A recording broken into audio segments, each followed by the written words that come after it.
Hello everyone, this is Dr. Vamshi Krishna Reddy. I'm a consultant orthopedic surgeon at Yeshoda Hospital, Somajiguda. I'm a consultant orthoplasty, arthroscopy and trauma surgeon. ఈ రోజు నేను మోకాలు నొప్పి గురించి మాట్లాడతాను. ఈ మోకాలు నొప్పి అనేది వయసును బట్టి రకరకాల కారణాలు ఉండొచ్చు. ఈరోజు ముఖ్యంగా వయసు పైబడ్డ వాళ్ళు అంటే 50+ ఉన్న వాళ్ళకి వచ్చే మోకాలు నొప్పుల గురించి మాట్లాడు. వీళ్ళకి మోస్ట్ కామన్ కాజ్ వచ్చి మోకాలు అరుగుదల ఉంటుంది. ఈ మోకాలు అరుగుదల వల్ల పెద్ద పేషెంట్కి నొప్పి, వాపులు రావటము, పొద్దున్న లేచి వెంటనే నడవటానికి ఇబ్బంది కలగటము, మెట్లు ఎక్కి దిగటంలో ఇబ్బంది కలగటము, కింద కూర్చొని లేవటం ఇబ్బంది కలగటం జరుగుతుంది.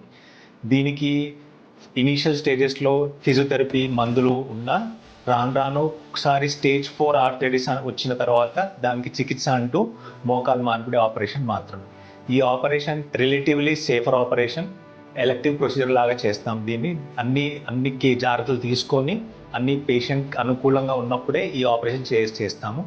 దీన్ని చేయటం వల్ల పేషెంట్కి ఇమీడియట్గా నొప్పి నుంచి ఉపశమనం కలుగుతుంది, అలాగే మూమెంట్ కూడా ఇంప్రూవ్ అవుతుంది.